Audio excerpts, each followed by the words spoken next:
வணக்கம் விஜய். நீட் மட்டும்தான் உலகமா, டாக்டர் படிப்பு மட்டும்தான் உலகமா அப்படின்ற மாதிரி பேசியிருக்கீங்களே.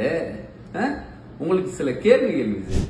அதாவது நாளைய தீர்ப்புன்னு ஒரு படம், உங்க அப்பா டைரக்ட் பண்ண படம், அதுல ஹீரோவா நடிச்சீங்கல்ல.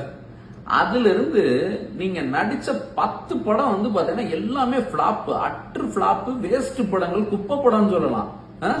அப்படி இருக்கிறப்ப உங்களை பார்த்து யாராவது ஏங்க இப்படி இவ்வளவு எல்லாமே பிளாப் ஆயிடுச்சு, நீங்க வந்து ஒரு வில்லனா நான் ட்ரை பண்ணலாம், இல்ல காமெடியை நான் ட்ரை பண்ணலாம், இல்ல சீரியல்ல நடிக்கலாமே அப்படின்னு யாராவது உங்கள்கிட்ட சொல்லியிருந்தாங்கன்னா, ஹீரோ மட்டும்தான் உலகமா சார் அப்படின்னு சொல்லியிருந்தாங்கன்னா எப்படி இருந்திருக்கும் உங்களுக்கு? நீங்க இன்னைக்கு பேசுறது அப்படிதான் இருக்கு விஜய். இன்னொரு கேள்வி, 2012 இங்கிலாந்துல இருந்து ரோல்ஸ் ராய்ஸ் கார் வந்து இறக்குமதி பண்ணீங்களே, ஏன் விஜய்? ரோல்ஸ் ராய்ஸ் கார் மட்டும்தான் காரா? வேற காரே இல்லையா இந்தியால? ஏன் வேற கார் வாங்கி ஓட்டி இருக்கலாமே? எதுக்கு அந்த கார் வாங்கினீங்க? அது அந்த கார் வாங்கினதுல டாக்ஸ் கட்டாம ஏமாத்தி, அது ஹைகோர்ட் உங்களை கண்டிச்சு அப்புறம் உத்தரவெல்லாம் போட்டதுக்கு அப்புறம் தான் டாக்ஸே கட்டினீங்க 7-8 வருஷம் கழிச்சு. அப்படி இருக்கும்போது நீங்க எல்லாம் இப்படி பேசலாமா? அதுல 3வது கேள்வி என்னன்னா, தலைவான்ற ஒரு படம் 2013 உங்களோட படம், அத வந்து அம்மையார் ஜெயலலிதா வந்து அந்த படத்தை ரிலீஸ் பண்ணாம பிரச்சனை பண்ணாங்களே. அப்போ வந்து நீங்க என்ன செஞ்சிருக்கணும்?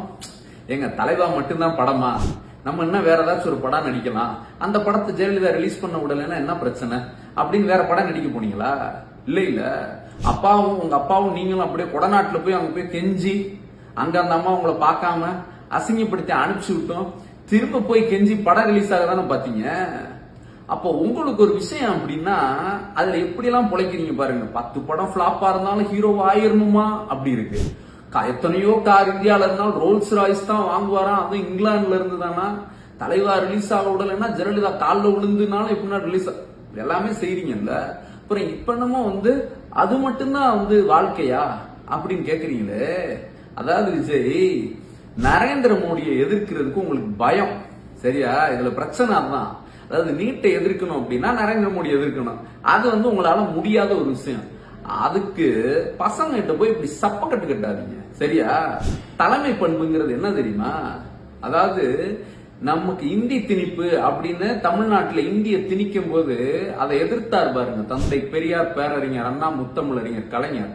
அதுதான் அவங்களுக்கு தான் தலைமை பண்பு இருந்துச்சு. மக்களுக்கு என்ன தேவை, மக்களுக்கு ஒரு பிரச்சனை, அதை எதிர்த்து குரல் கொடுக்கணும். அதை விட்டுட்டு மக்கள்கிட்ட வந்து சமாதானப்படுத்தி அவங்கள வந்து பாத்தீங்கன்னா ஏதோ ஒண்ணு பேசக்கூடாது.